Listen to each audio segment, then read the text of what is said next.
انسانی زندگی کے جو طبعی تقاضے ہیں نا، ان میں سے ایک تقاضا یہ ہے کہ انسان کبھی کبھی روتا ہے، اور جب وہ رو لیتا ہے تو اس کا دل ہلکا ہو جاتا ہے، اس کی طبیعت پر جو بوجھ ہوتا ہے وہ اتر جاتا ہے۔ کسی شخص کو کوئی گہرا صدمہ اگر پہنچتا ہے، اس کے کسی قریبی کا انتقال ہو جاتا ہے یا وہ کسی آزمائش کا شکار ہو جاتا ہے اور اس کے آنسو نہیں نکلتے، تو لوگ کہتے ہیں یہ بیمار ہو جائے گا۔ اگر یہ رو نہیں رہا تو یہ شدید ذہنی دباؤ کا شکار ہو جائے۔ انسان روتا ہے، آنسو نکل آتے ہیں تو اس کی طبیعت سے بہت ساری چیزیں، بہت سارا بوجھ ہٹ جاتا ہے۔ رونا اللہ تعالیٰ نے انسانی فطرت کا تقاضا بنایا ہے کہ جس طرح وہ خوش ہوتا ہے، ہنستا ہے، تو اس کے چہرے سے وہ چیزیں آشکار ہوتی ہیں، تو اسی طرح جب وہ رو پڑتا ہے اور آنسو اس کے رخساروں سے چھلک آتے ہیں تو یہ اس کے غم کا اظہار ہوتا ہے۔ ہمارا یہ مسئلہ ہے کہ روتے بہت زیادہ ہیں لوگ اور کثیر تعداد میں آنسو بہاتے ہیں، لیکن منظر تکلیف کا یہ ہے کہ بندے بندوں کے لیے روتے ہیں، بندے دولت کے لیے روتے ہیں، اقتدار کے لیے روتے ہیں، من چاہی زندگی کے لیے روتے ہیں، بندے حصول زر کے لیے روتے ہیں۔ ہمیں کہا گیا تھا رو، لیکن رونا اللہ رسول کے لیے۔ ایک تو بندوں کے لیے نہیں رونا اور ایک بندوں کے سامنے نہیں رونا۔ رونا ہے تو اللہ کے لیے، اس کے محبوب کی محبت کے لیے، اور چونکہ یہ معاملہ ہی اللہ رسول کے ساتھ ہے تو پھر بندوں کے سامنے کیا رونا؟ جب ان کے لیے رونا ہے تو پھر ان کی بارگاہ میں رونا ہے۔ ہم اس معاشرے میں آج آنکھیں کھولتے ہیں اور دیکھتے ہیں تو اس معاشرے کا ایک بہت بڑا مسئلہ غیر سنجیدگی ہے، ہنسنا ہے، اور غیر سنجیدہ ہنسنا ہے۔ مزاح سے ہٹ کر آگے نکل کر دل لگی سے آگے جا کر ہم مذاق کے عادی ہو گئے، اور مذاق بھی اس طرح کا کہ ہم دوسروں کی توہین کرتے ہیں، ہم دوسروں کو اذیت پہنچاتے ہیں، دوسروں کی کسی چیز کا ذکر کر کے اس کا مذاق بناتے ہیں۔ قرآن مجید سورہ توبہ میں ارشاد فرماتا ہے فَلْيَضْحَكُوا قَلِيلًا وَلْيَبْكُوا كَثِيرًا، فرمایا انہیں چاہیے تھا کہ تھوڑا ہنستے، وَلْيَبْكُوا كَثِيرًا، اور زیادہ روتے۔ چاہیے تھا کہ ہنسنا کم کرتے، رونا زیادہ کرتے، لیکن ہمارے ہاں بات بات پہ ہنسنا، مذاق بنانا، مذاق اڑانا، نتیجہ کیا ہے؟ حضور علیہ السلام نے فرمایا بہت زیادہ ہنسنا دلوں کو مردہ کرتا ہے۔ انسان روئے، اس کے آنسو نکلے اللہ کے لیے، اس کے محبوب کی محبت کے لیے۔ نبی پاک صلی اللہ تعالی علیہ وسلم نے فرمایا، بخاری شریف میں صحیح درجے کی روایت ہے، کریم فرماتے ہیں اگر تم وہ جان لیتے نا جو میں جانتا ہوں،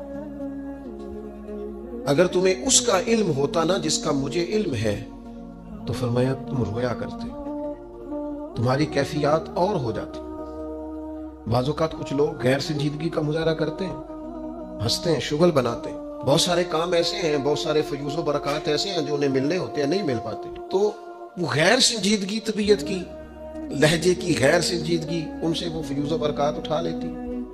میں دوستوں سے کہتا ہوں، آپ کسی جگہ محفل میں جاتے ہیں، آپ کسی دینی اجتماع میں جاتے ہیں، لیکن رستے میں اگر آپ شغل کرتے ہوئے جا رہے ہیں، ہنستے ہوئے جا رہے ہیں، آپ نے کیا فائدہ حاصل کیا؟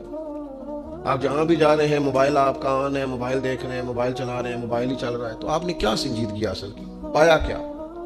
ہر کام صرف موبائل کے اسٹیٹس کے لیے کیا؟ تم اگر وہ جان لیتے جو میں جانتا ہوں۔ اصحاب صفا کے پاس قرآن مجید کی کوئی آیت تلاوت کی گئی تو وہ رونے لگے، صحابہ رو پڑتے تھے، اللہ کے خوف سے، خشیت سے رو پڑتے تھے۔ کوئی آیت تلاوت کی گئی، اصحاب صفا رو پڑے، ان کو روتا دیکھ کر حضور بھی آئے، اور اللہ کے رسول کی آنکھوں میں بھی آنسو آئے، اور پھر اللہ کے حبیب علیہ السلام نے اس عمل کا اظہار فرمایا۔ حضور فرمانے لگے جو آنکھیں رب کے خوف سے آنسو بہاتی ہیں نا، ان کو اللہ پھر دوزخ پر حرام کر دیتا، پھر وہ جہنم میں نہیں جائے گا۔ اللہ کے خوف سے چھلک پڑی، جذبات ابل کر باہر آ گئے۔ سعادت مند لوگ ہوتے ہیں، سعادت مند۔ نبی پاک علیہ السلام نے فرمایا، ترمذی میں موجود ہے، حضور فرماتے ہیں 3 باتیں خوش بختی کی علامت ہے۔ یا رسول اللہ صلی اللہ تعالی علیہ وسلم کون سی؟ تو ایک تو حضور نے فرمایا اللہ سے ڈرو، اور دوسرا فرمایا بلا وجہ اپنے گھر سے نہ نکلو، اور تیسرا فرمایا اپنے گناہوں پر رویا کرو۔ اگر تمہیں رونا آ جاتا ہے تو یہ سعادت مندی ہے تمہاری۔ مجھے کچھ دوست کہتے ہیں مجھے غصہ بڑا آتا ہے، تو میں کہتا ہوں مجھے بھی بڑا آتا ہے، بڑا آتا ہے، لیکن اپنے گناہوں پر آتا ہے، اپنی غلطیوں پر آتا ہے۔ مجھے زندگی میں جتنا غصہ آیا ہے اپنی کوتاہیوں پر آیا، جہاں جہاں مجھ سے سستیاں ہوئی ہیں مجھے ان پر غصہ آتا ہے، اور جب اپنے آپ پر غصے سے فارغ ہوں گے تو کسی اور پر بھی کر لیں گے۔ ابھی تو ڈھونڈتا پھرتا ہوں اے اقبال اپنے آپ کو، آپ ہی گویا مسافر آپ ہی منزل ہوں میں۔ میرے عزیز، اگر انسان کو یہ سعادت مندی نصیب ہو جائے، وہ کبھی اپنے مالک کے خوف سے رو پڑے، کبھی اس کی محبت میں رو پڑے۔ مجھے بتائیں نا، بچہ جب رو ہی پڑتا ہے تو پھر اماں سارے کام چھوڑ کے متوجہ ہو جاتی۔ لوگ کہتے ہیں وہ میرے پاس آیا تھا تو بس رو ہی پڑا تھا، تو پھر میں کیا کرتا؟ وہ رو ہی پڑا ہے تو معاملہ ختم ہو گیا۔ بچے کی شدید غلطی پر اسے ڈانٹا تھا پر وہ رو پڑا، نرم ہو گیا دل ماں کا، باپ کا، چچا کا، بڑوں کا، چونکہ وہ رو پڑا ہے۔ عزیز بھائی، جب تو بھی رب کی بارگاہ میں رو ہی پڑے گا نا، جب تو اس کی خشیت سے ٹوٹ ہی جائے گا، جب اس کے حضور آ کے عرض کرے گا نا مالک میں کہاں جاؤں تیری بارگاہ میں نہ ہوں، کہاں جاؤں۔ اعلیٰ حضرت بریلوی رحمت اللہ علیہ کے والد تھے، بڑے درد سے دعا کرتے تو لوگ ان سے دعائیں کرایا کرتے تھے، اور عجیب سے نا دعا کے اندر محو ہو جاتے تھے۔ اپنے لفظوں میں بات کروں تو بڑی کھوب کے دعا کرتے سن۔ بعض بندے رٹیاں رٹائیاں دعاواں کرتے، بس وہ ٹھیک ہے، ہاتھ اٹھا دیے جو مولانا صاحب کہیں گے ہم بھی، وہ بڑے محو ہو کے دعا کرتے تھے۔ اس نے ان سے کہا حضرت اتنی للہیت سے اور اتنی محویت سے اور اتنے ذوق سے دعا کیسے؟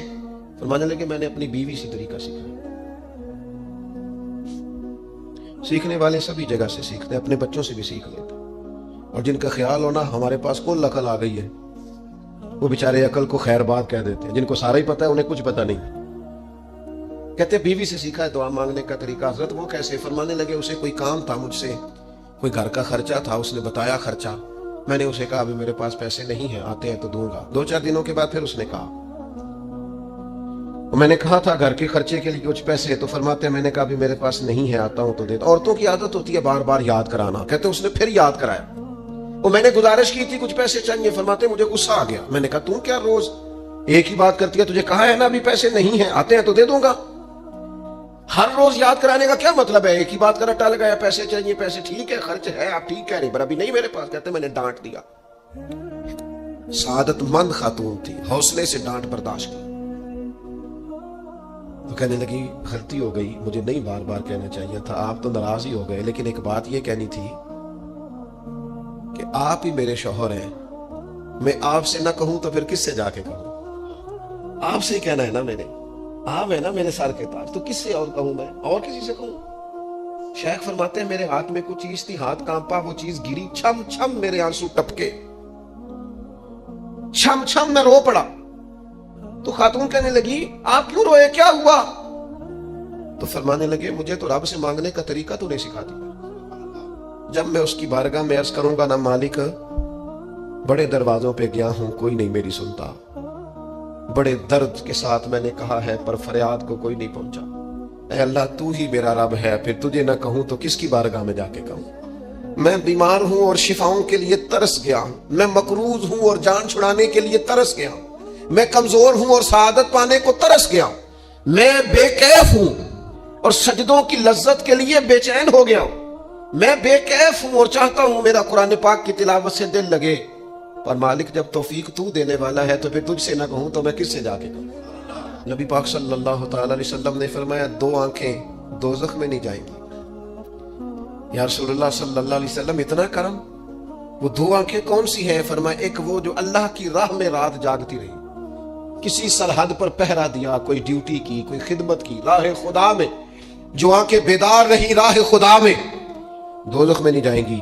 اور دوسرا فرمایا جو رب کی یاد میں رو پڑی، جسے خشیت آئی، جو ڈر گیا، پر ڈرا اللہ کے، آنسو فارسیل نہ ہو،